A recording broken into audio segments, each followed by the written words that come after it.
有请主持人赵川。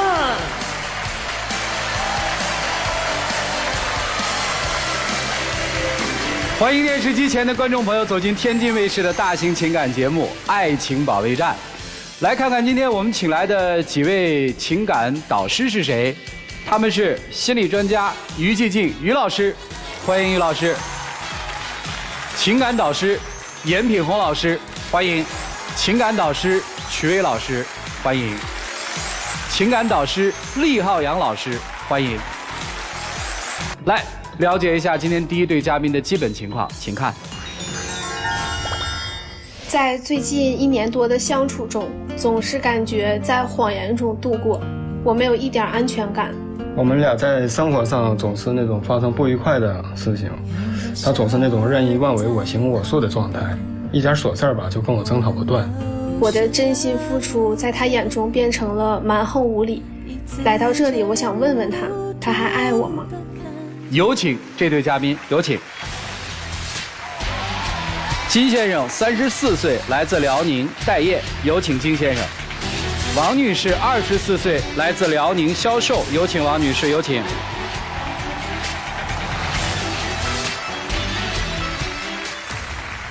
欢迎两位啊！主要是因为现在不太相信他了，所以老吵架，是吗？对，他总撒谎。哦，他向你撒过哪些谎呢？就是他辞职不干了，然后他也没有告诉我，然后每天还是出门，然后晚上回来，直到我发现了以后，我就问他，他才跟我说这件事儿。哦，这不算骗，为什么呢？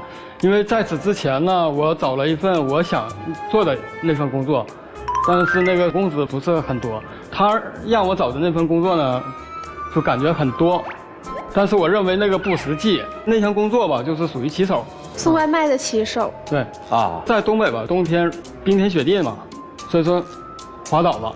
滑倒几次以后呢，我就更不想做了，就是也不算骗吧，算是一种隐瞒吧，因为他脾气太大了。我跟他说完以后，只能是争吵，我只能是妥协。这资料上说您今年34岁了哈。对。你之前有工作吗？有工作。以前做什么的？交易员，类似操盘吧。哦，交易员，后来不做了是吗？对。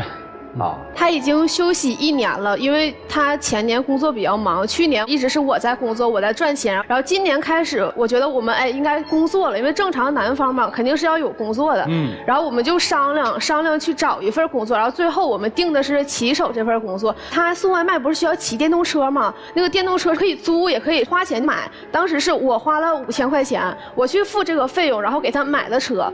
如果说你当时觉得你不想干的话，你可以建议我去租这个车，我们可以省一笔费用嘛，因为我赚钱也很辛苦的，我的钱也不是大风刮来的。对啊，所以说我之前我就跟你说嘛，我说不做，是你发脾气，我只能妥协而已。我只是说试着去做这份工作，但是不代表说我真喜欢去做。那你不干了，为什么不告诉我呢？怕你发脾气，我不想生气，我不想吵架。那这种事能玩多长时间呢？其实他生活上嘛过于强势，什么都是说要听他的。出去玩也是，之前有一次去拉萨嘛。那天晚上嘛，他突然跟我说，我们明天去拉萨，因为这个地方是我一直以来西藏拉萨是我特别想去的一个地方，然后我觉得自己去的话很不安全，那个地方很远，然后我就希望我的男朋友陪我一起去，然后我是和他商量，最后他同意和我一起去了，我才订的票。是我同意，你跟我说完以后是12小时之内去完成。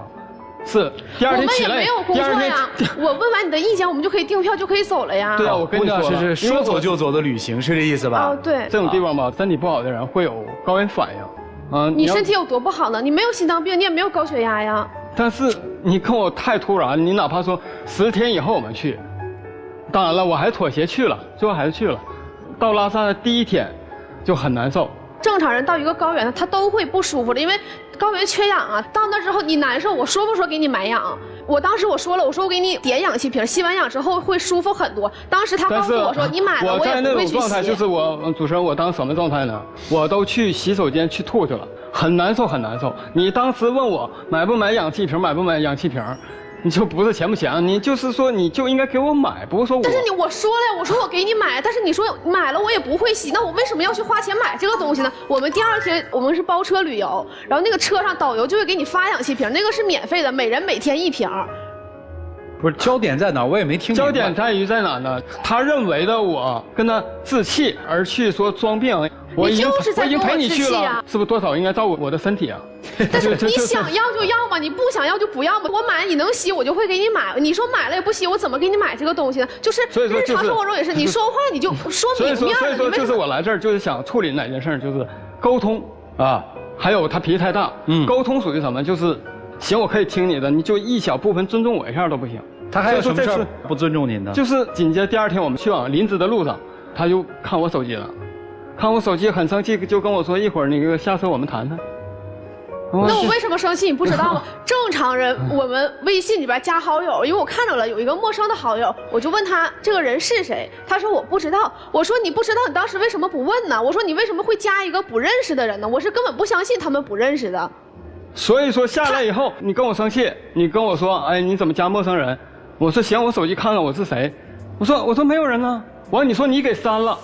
你说你是不是瞎？但这个人就是存在，你以前就有这个毛病，你总是去加附近的人呀。那你可以问我，你可以问我这个人是谁。我问你了呀，你说你不知道他是谁呀？不是，你平常也管理的这么细致吗？因为我们最开始恋爱的时候，我就发现他手机里边有好多不认识的人，就解释不出来这个人是谁，是朋友啊，是亲戚还是同事。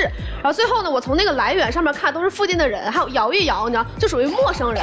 当时我们属于互亲好友，把那些关系不熟、乱七八糟加的人全部都删掉了。但是他这回又开始了。后来呢？这事儿怎么解决的？最后是我通过那个他加的好友把那个人加回来了，然后他给人家打电话，对方是个男的接的，他是一个卖服装的销售，从那个附近的人里边随便添加好友了，然后他就点通过了。啊，等于这误会就解除了呗。对，这误会。但正常是你不应该去加人家，你加人总要问人是谁吧？你为什么连问都不问呢？不，这咱往下说吧，不讨论了，明白了。所以说是觉得对我的不信任。对你怎么信任？他跟朋友出去吃饭，我发微信打电话都不接我的，出去玩没有告诉我呀？那我为什么要撒谎呢？我不知道你跟谁出去玩。刚开始交往的时候就这样吗？不是，刚开始的话他会和我说。行，我们听听他为什么要撒谎啊？就像他刚才说，最开始我是实话实说的。到后期我不知道什么事儿改变了你，我打电话，什么事儿改变了？你给我打电话我接了，你问我跟谁，我说的很清楚，电话那头声很大，大到对我的朋友都能听到。你正常人一个礼拜会去酒吧3次吗？我就是不希望他去，所以他后来他去了，他都不告诉我了。为什么要天天去酒吧？那种环境很健康吗？朋友喊你就去吗？这种社交完全可以避免呀。这里没有吃饭，就是吃饭你也不接我电话呀，喝茶你也不接我电话呀。正常社交，你要跟我正常说话，我当然会接了。我接电话只能换来争吵的话，那我只能去骗你。你们俩用的最多一个词儿就是正常。女生觉得他不是一个正常的人，是吧？你看，加朋友是不正常的，然后社交也是不正常的。你也觉得他不是一个正常的人啊，就不正常表达哈。对，不能正常对话。对，那你们两个怎么碰到一起的呢？就是我们是通过社交网站上面认识的，每天聊天，我觉得这个人还挺幽默的，还挺乐观的。然后聊了不到1个月之后，我们就见面一起吃饭了。然后刚开始的话是没有这些问题的，这些问题就是交往时间长了，然后慢慢就已经发现了。男生的意思是你管我管得太过分了，是吧？女生的意思是我不管你不行，对吗？对。行，再往下说，还有什么委屈？还有就是有一回我们逛完街，他打车送我回家，然后我快到地方了，司机问他接下来去哪儿，就是问他的家在哪儿，你知道吗？他就不告诉人家，跟人家说我们一会儿再说，那个意思就是等我下车以后，他再告诉人家他家住哪儿。那时候我们已经谈恋爱已经1年多了。这是为啥？这里吧是有个误会，这个误会什么呢？最开始相见的时候，我已经把话说清楚了，我的家庭关系，我的父母很久就分手了，我就一个人生活。我爸呢，就是重新成立了一个，就是那个地方吧，也算我家，但是我自己去都很不自在。而且那个时候我对他说了，就是那个时候住在哪个家呀？住在就是也算租的吧，这附近，我爸那附近吧。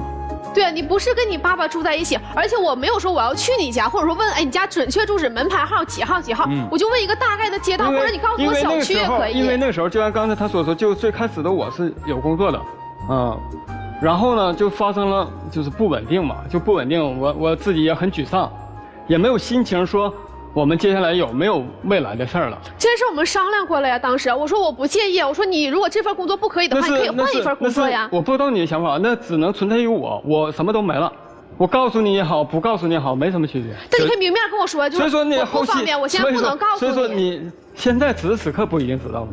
之后不一定知道。但是我在意的是你当时的做法，你当时的想法，就是如果说你觉得不方便告诉我，你就当当着我这个人的面就跟我把原因都说清了，为什么不告诉我？这样我也不会去苦苦去追问。我觉得，哎，为什么要瞒着我呀？我觉得我对你已经很真心了，我觉得我能做到的，我希望你也可以做到呀。生活上的小事儿跟我争吵不断，就包括听什么音乐了，评价哪位艺人了。那正常，我们热恋期他老听那些分手特别伤感的歌。除了儿歌都是那种歌，但是包括艺人，我没骂人家，我只是说我的观点。但是他对我的冲突，好像不是在跟我讨论我在评价谁，而是直接在说我。你评论一个人，是不是这里边就包含你的价值观、你的人生观？玩笑而已。综艺我也只是发表我的观点呀。我们这种就是在交流，为什么你认为是我在凶你呢？这种小事儿太多，这种类似小事儿你就跟我争吵。有什么吵的？说话声大一点也算正常吗？如果声音只是大，我认为那不是吵。我希望你不要那么大脾气，有什么事儿我们正常聊，哪有问题咱们就看问题。他对我总是在隐瞒，总是不说实话。为什么我每次会发脾气？因为只有当我发脾气，我冲你凶了，冲你喊了，到最后我才能听到实话。哦，他生活里的谎言多吗？除了他要出去跟朋友应酬是撒谎之外，还有其他的谎言吗？很少。正常不会有。就是我们梳理一下，等于交往1年多，现在女生不仅没有见过男方的父母，甚至连男方的家在哪儿都不知道。现在知道，但是我们谈恋爱2年之后了，就是苦苦逼问之后了。不是你不知道了吗？还说这事儿干嘛？但是他最开始他1年的时候，他为什么不跟我说呀？这是一个问题啊。这是什么问题呢？他不诚实呀。你想娶她吗？想。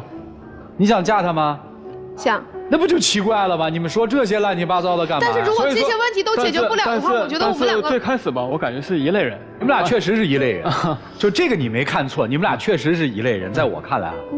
你说想娶，你说想嫁，那你想娶她的动力是什么呀？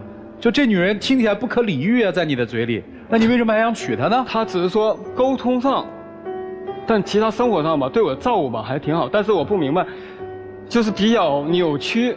就是你谁扭曲？他咋扭曲？不能谈话呀。那你为什么还要娶她呢？因为感觉。好，因为感觉。行，放那儿吧。对。那您为什么要嫁呢？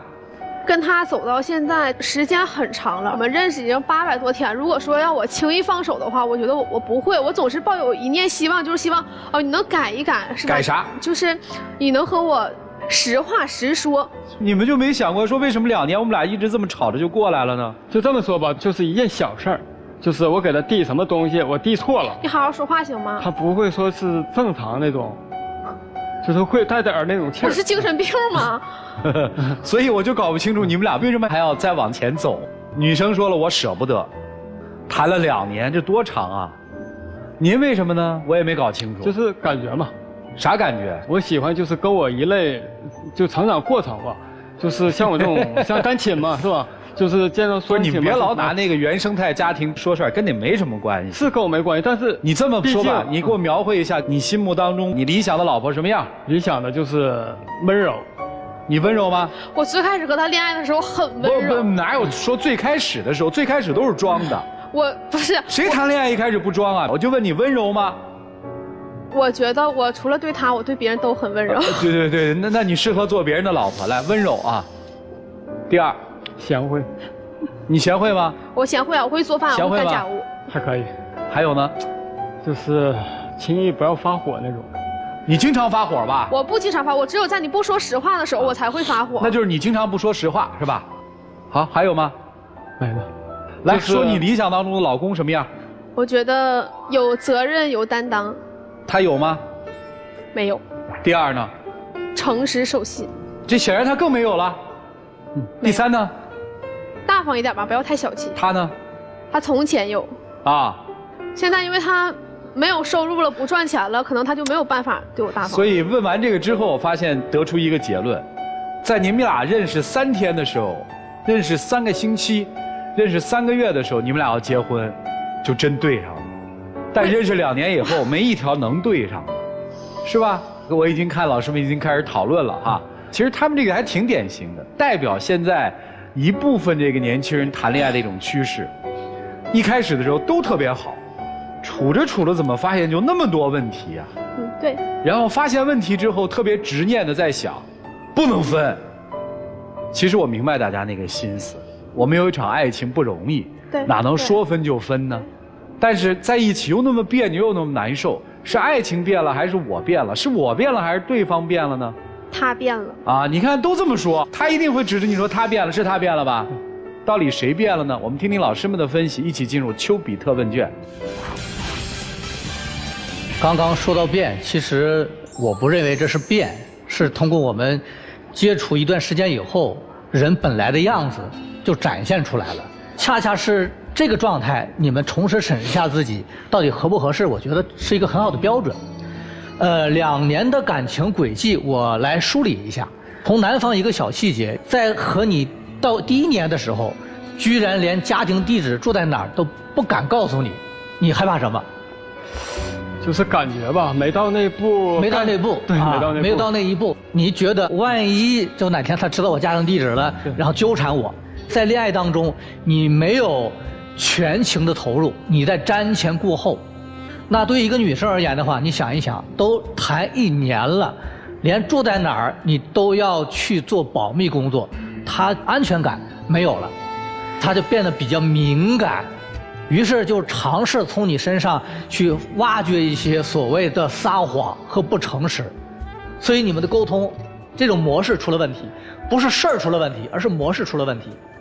所以现在都2年了，你能不能重新调整自己？如果你觉得你想娶她，就拿出100%的全心去对她，然后重新安抚她，让这个女孩内心的缺失安全感能降下来，她才可能慢慢的脾气变温柔一点。然后女方呢，这个时候呢，你也适当调整一下你的情绪，好，这样的话呢，她可能才会发自内心的就跟你去交流，好不好？好，谢谢于老师。女生，我们可以爱任何一种类型的人，无论他是优秀与否，诚实与否，职业是什么，我们都可以选择自己爱与不爱。但是，我们不要去选择一个不适合自己的人去爱，越爱越累，越爱越苦。说得清楚一点，你搞不定他。一开始新鲜感在的时候，他还能够尽量的不让自己那么自我，去完成一些你情感上的需求。但随着你们时间2年多了，他越来越放松了，他越来越自我了，你搞不定。所以我特别坚定地认为，你应该放手，否则你就是越来越累，越来越苦，越来越得不到你想要的，而且你会在一种情绪跌宕起伏的过程中消耗自己。你一天想着说他大面还是好的，我是不是能宽容他一点，尽量不要发脾气，一方面又忍不住说你怎么能这样，一周去酒吧2、3次，你就会一直憋在这儿难受。所以我觉得要学会明智的走开。而男生，我觉得你居然和一个女生谈恋爱1年多，自己内心脆弱到怕受伤害，怕到连自己家住址都不敢告诉别人，那你真的是爱无能啊。我们说30而立了，你工作其实一团糟，居然说我在家休息1年，然后做骑手又做不明白。其实你完全没有找到生活的方向，你都在躲避。你跟他争吵你就躲，他不高兴你就撒谎，你的内心是多么的对于情感无能为力啊！但我觉得你也要放过自己。我们对情感无能为力的时候就搁置，先培养自己的能力，再谈爱，好吗？我劝你们搁置你们现在的情感状态，先找到自我。谢谢。好，谢谢叶老师啊。我觉得他们是一类人，又不是一类人。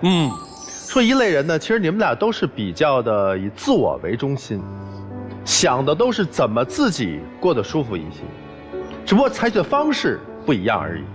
你是在躲避他的进攻，而你采取的方式呢是要管制。其实你们出发点都是为自己，你的管制是因为我要确认你是不是我应该找的那个人，我要确认所有的事情按照我的想法去做。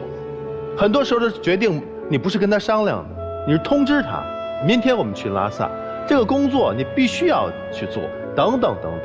甚至于你认为我发脾气才能逼出他的实话，大错而特错。你越发脾气，你越自我，他越逃避，越活在自己的那个世界里。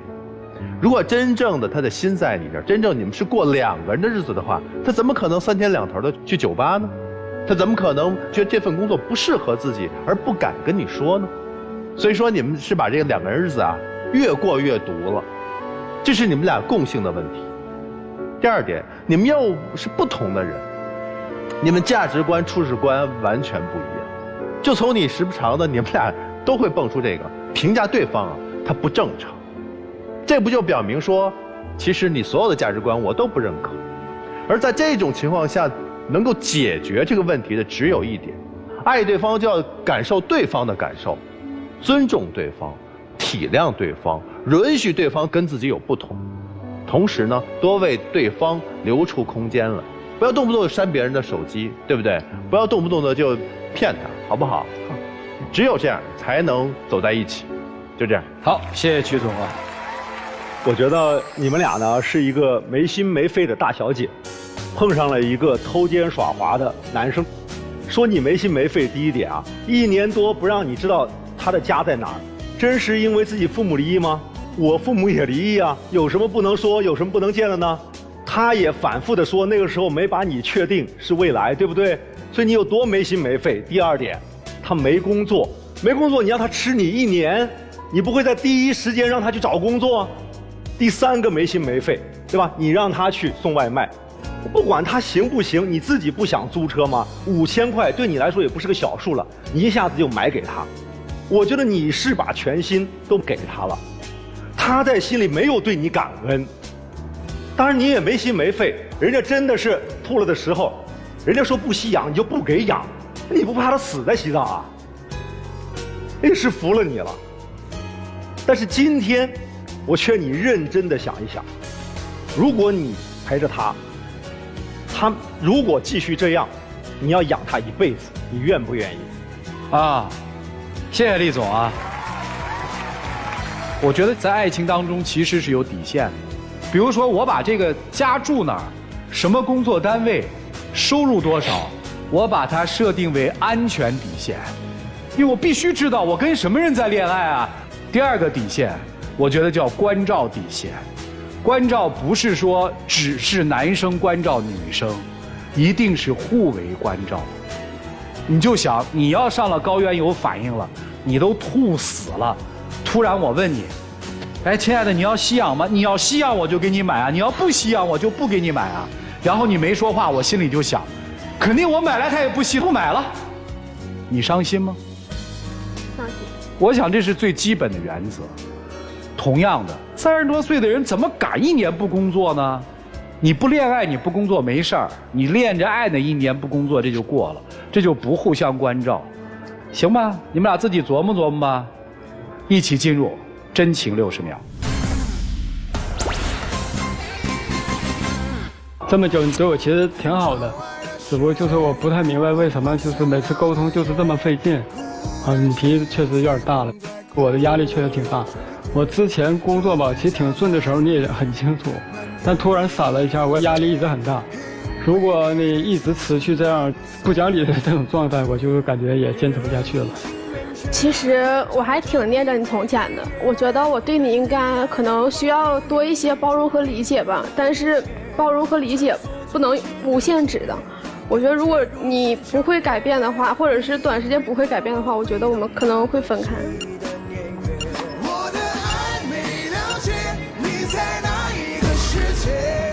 谢谢两位啊，请回。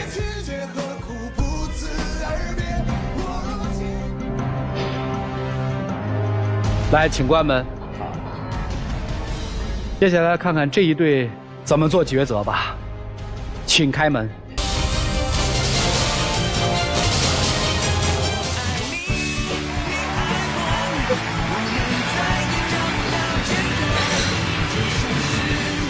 能坦诚面对吗？能，可以哈，可以。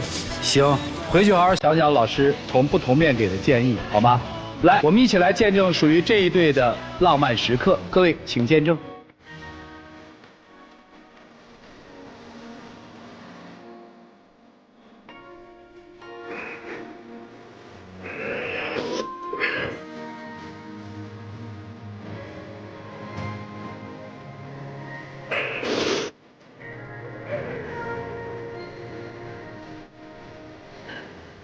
谢谢两位啊，请回。好的，谢老师。谢谢导师。谢谢主任。谢谢。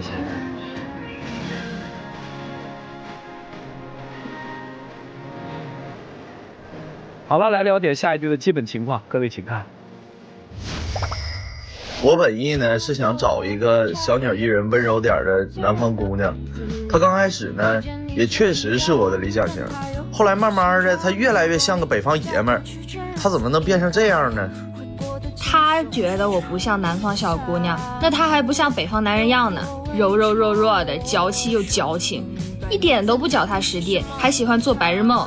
我现在这个脾气这么大，还不是因为他？他现在还总拿我当个出气筒，我的忍耐度再高，那也有个极限呢。人家都找个美少女，我找了个美少女壮士，我这一天现在都不知道咋地好了。有请这对情侣，有请。男嘉宾小王，22岁，来自吉林学生，有请小王。女嘉宾小明，22岁，来自江西学生，有请。主持人好。主持人好，我说，欢迎两位哈，应该是同学吧？是的，我们俩是同学，一个班，一个专业。哦，好，谈了几年？2年多。听说男生嫌女生不够江南小鸟依人是吧？我们俩在一块儿也得有2年半了吧？我上大学的时候我就想找一个南方的那种娇小温柔的那个小姑娘。为啥呀？咋不找你们东北的呢？我感觉我们东北的这脾气太暴躁了嘛，然后我就想找一个温柔一点的嘛。刚开始她确实符合我的类型，对我都特别好，然后也挺温柔的。慢慢的我发现她不对劲儿了，她开始跟我动手。有一次我们俩因为一点小事把我这手给我踢挫了，我缓了1个多月才缓过来。其实我真的挺委屈的，因为当时主持人你是不知道情况，当时我只是跟他开个玩笑。你那叫开玩笑？我不是故意的，因为我自己拎了很多东西。算了，你这别给人夸大其词了。当时是怎么回事？他手里拎个包，包里只有2本书，到寝室门口了，然后鞋带开了，他非要系鞋带把包给我，我说你趟了进去得了，不干，然后非得把包给我，我就不拿，然后回手给我来一脚，我这手这么一挡，手就可是搓了。不觉得这是送分题吗？我都没求你帮我系鞋带，就让你帮我拿几本书都不可以。那你离寝室就几米的远，你就不能走进去？那当时天那么热，我也很累啊。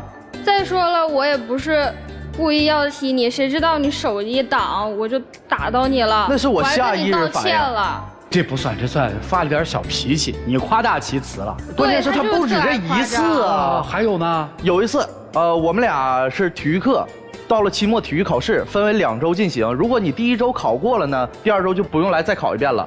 然后我们俩去了第1周，结果我过了，他没过，他就因为这个事儿，然后跟我闹脾气。我这一看什么呢？我只是自己心里不太高兴，因为我也是个好强的人，我就希望我也能像他一样一次性过，然后自己心里有点气的样子。是他自己心里有点气了，我看这已经生气了，不行了，我赶紧上去安慰安慰吧。我上去搂着我说没事，我下周再陪你来一次，反正还有1次机会，这就不行了。用手这样给我挣开，抡圆了，又给我来了1巴掌。他真的是夸大了，我只是像小女生那样拍了一下他，他就每次都特别喜欢把我就是拍他的事情说的特别夸张。我每次就是像小女生这样拍他，他就能说我抡圆了打他。你每次你都就简单拍一下。我承认我那件事情是我的不好，而且我还专门给你写保证书了。一提保证书，我这随身携带，这是怎么回事？来，您看看。当时呢，他有一次考试，要去外地，我陪他去的。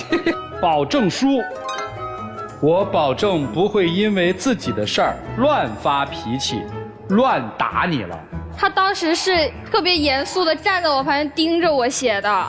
当时怎么回事？他去那个逼供是吧？他去那个外地考试，然后我陪着他去，我就怕他那个考试成绩不好，然后再怪我身上，再给我来一下怎么样的。我说你给我写个保证书，我陪你去，要不然我就不陪你去了。然后好了，给我写个保证书。结果呢，庆幸的是他成绩非常不错，但是这保证书其实后面还有另有乾坤。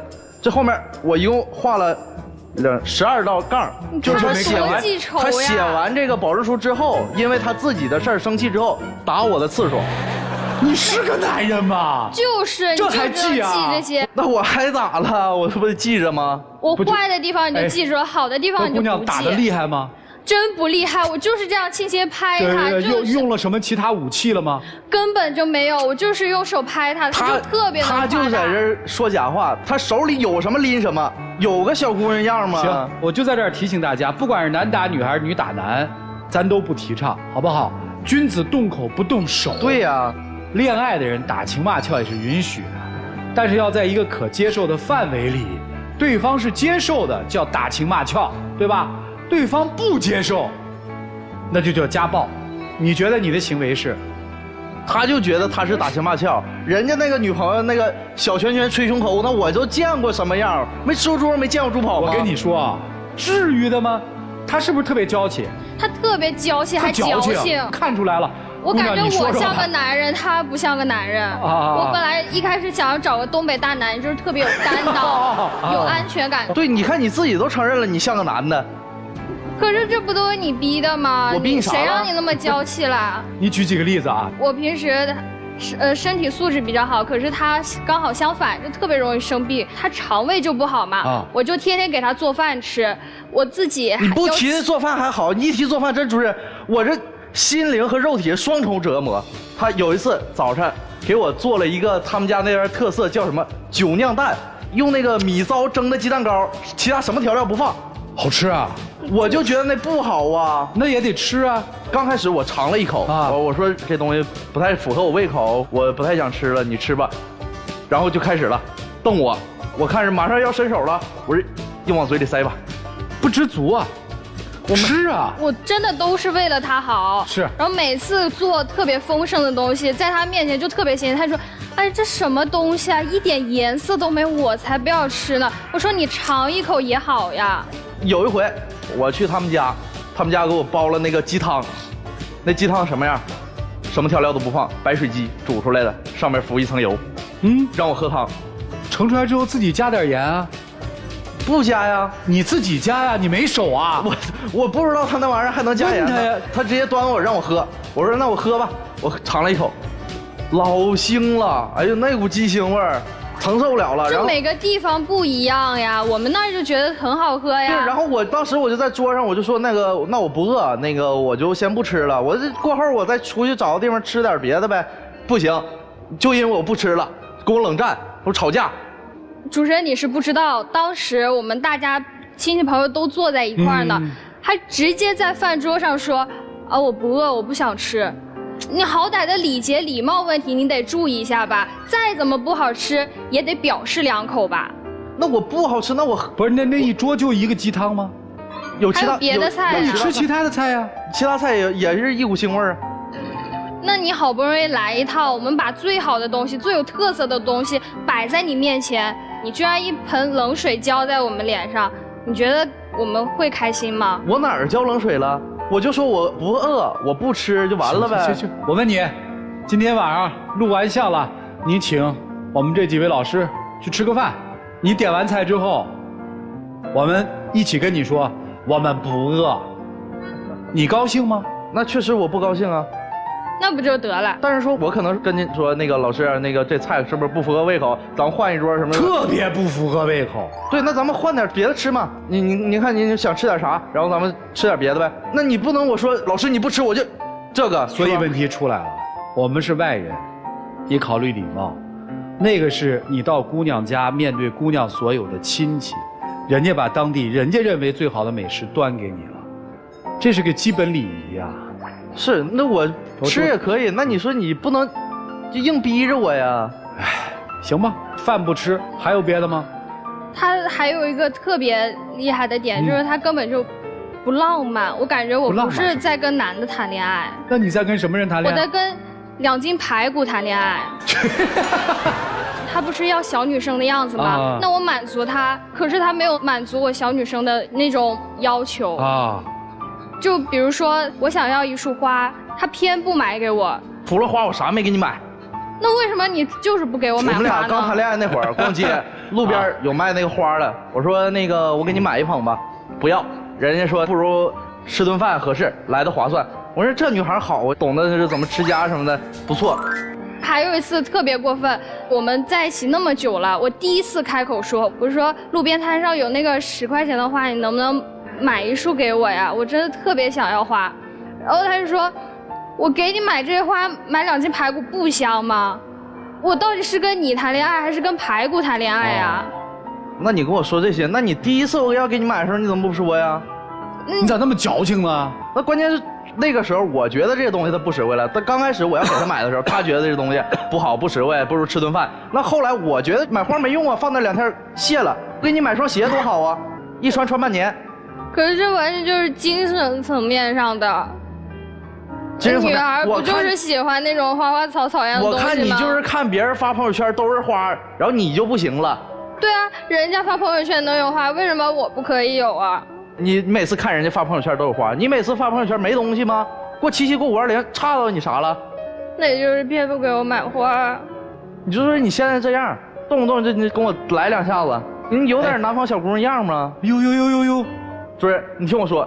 他总把他的意愿强加在我身上，他认为对我好的事儿，他就全部让我干，他从来不考虑说这事儿对不对我好。我可能说这花什么的，他那个是过敏体质，花可能买回去他过敏怎么样的，我可能考虑这点，他从来不考虑说我喝了鸡汤会不会反胃什么的。那可是我对你好，难道有错吗？是你对我好没错，你没考虑过你对我好这东西，它对我有没有好处啊？我说我手疼，你把我手剁了呗。那也是对我好，解决疼痛根源。没有这样的，都这样还不哄哄，还在那儿炫，你这样的，真找不着温柔。因为温柔跟你谈完都给你逼疯了。我没逼他呀。是不是觉得这小子现在变了？他真的变了，没有一开始那么好了。我为什么选他当男朋友？是因为他在大一的时候，除了上课还会去兼职，有自己的发展的方向。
这段关系的态度已经完全不一样了。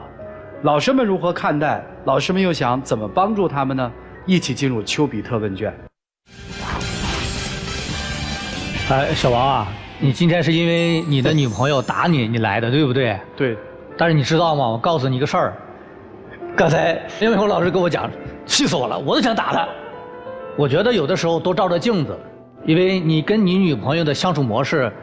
兴许是女朋友的错，但如果我们只是在一个短暂的这么一个场合，听到另外一个和你不相干的人，他说他也想打你，这事儿你一定要反思一下。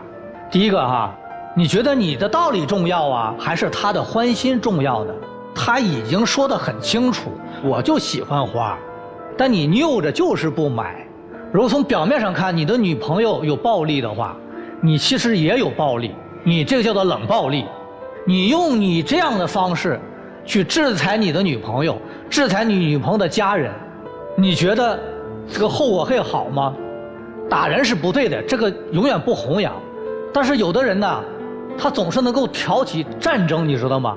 如果人人都喊打，那问题一定在你身上。我希望能给你这样的一个思考。然后再来看这个，小明是吧？嗯。我想问你，你就不担心哪一天他还手打你吗？因为他只要打你的话，你一定打不过他的，对不对？你不担心吗？我有想过，他之前有很多次发生矛盾，他都会把我扛起来。就是我们学校有臭水沟，他就把我扛到臭水沟上面。他说，如果你不服软的话，我就把你扔下去。哇！啊，用这个方式来威胁你，对不对？对。总之，他现在不是逆来顺受，他在反抗。包括他可能用不买花或者其他的方式，用他的固执来反抗你。他今天的反抗是这个等级，但如果你一直用这样的方式，他慢慢会发生变化。他由冷暴力可能变成一个明暴力。其实很多的家暴啊，往往都是女人一开始先动小手，后来男人还了手。在我咨询当中，很多家暴的男人是这样的，他甚至给我做咨询的过程当中跟我讲说，一个男人怎么能打女人呢？我都不耻，但是我居然我也做了。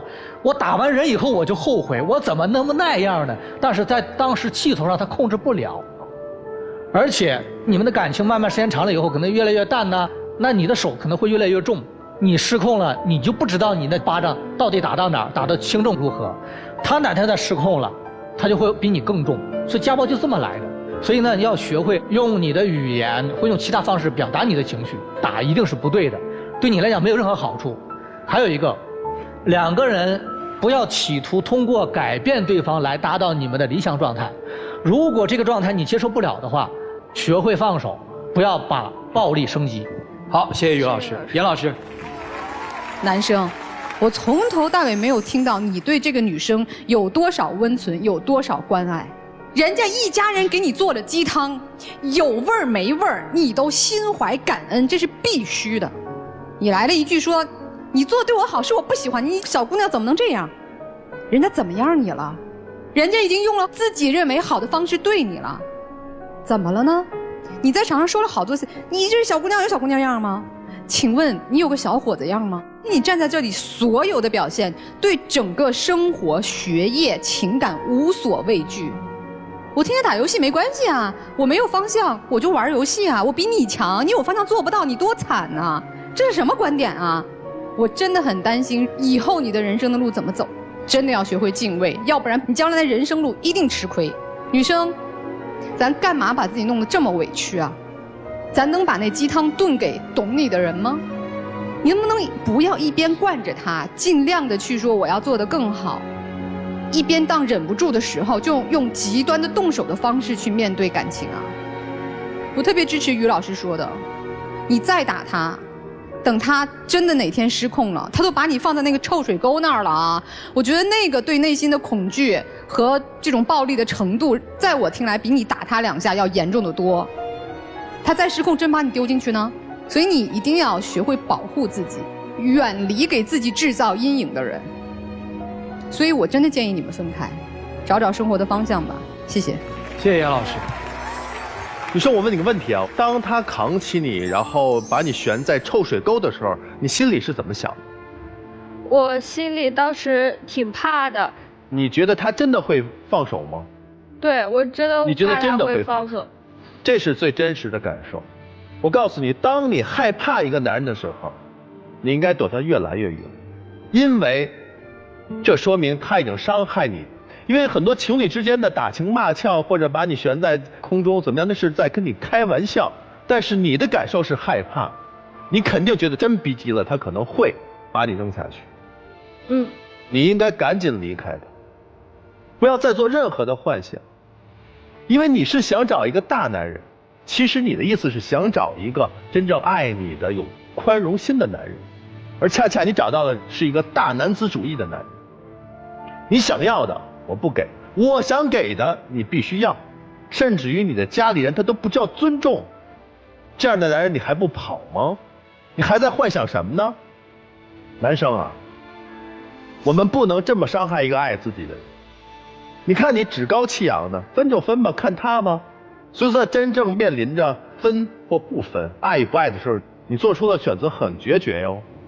你想找一个温柔的，我告诉你，你找到了，他足够温柔，他会照顾你，他会体贴你，他会容忍你，而你呢，肆意妄为，一定会自食其果的，就这样。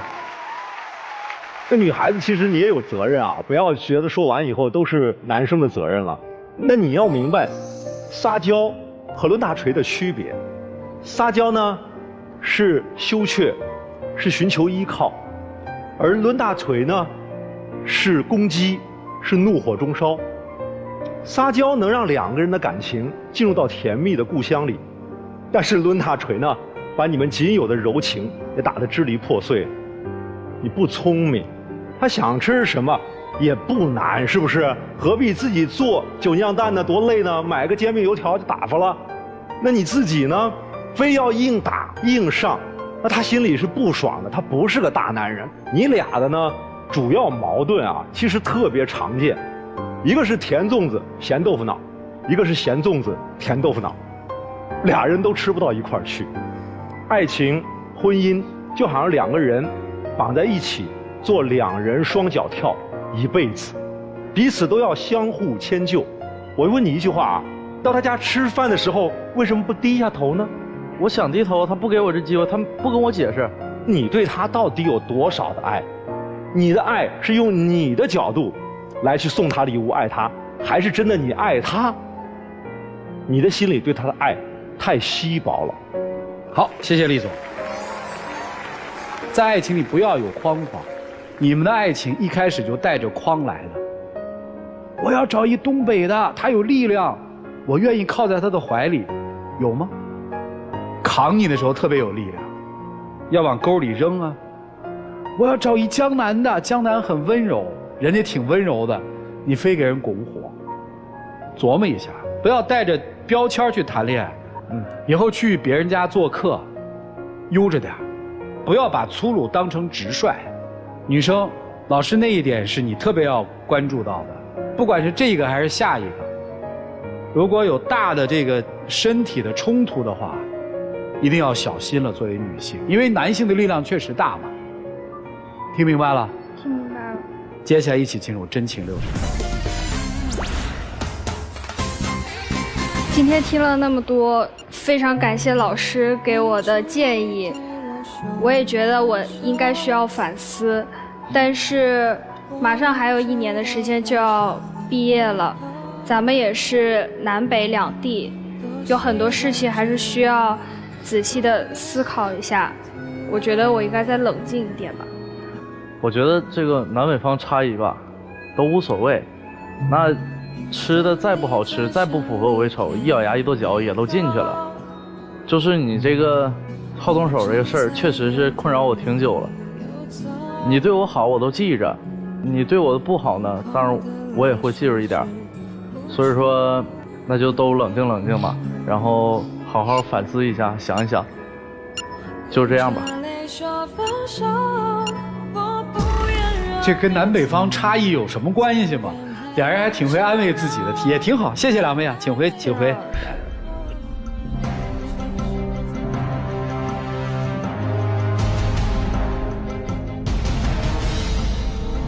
好的爱情跟地域没有关系，千万别认为是地域有关系了，怎么着怎么着了。你要带着标签去谈恋爱，带着很多你所谓的框框去谈恋爱，谈不出好恋爱来。好了，电视机前的观众朋友，我们节目的唯一官方报名热线是0223606301，有情感困惑的观众朋友可以来电报名，不收取任何的费用，小心被骗。来，让我们来看看这对嘉宾自己的选择是怎样的，请开门。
先记。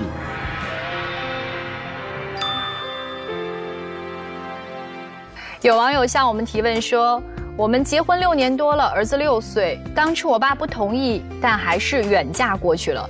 婚后2年，他总是和异性走得很近，我现在也不知道该怎么办，不知道还能不能再相信他。我承认我对他还有感情，他一认错我就心软，他的一再认错让你不再信任，而你的一再心软呢，就让他有恃无恐。想要改变现在的僵局，只有一种办法，就是你收起你的心软，不再向这个男人低头。让我们再一次的感谢几位老师跟我们做的精彩的人生分享。最后要谢谢电视机前观众朋友的收看和陪伴，我们下期节目再见，谢谢大家。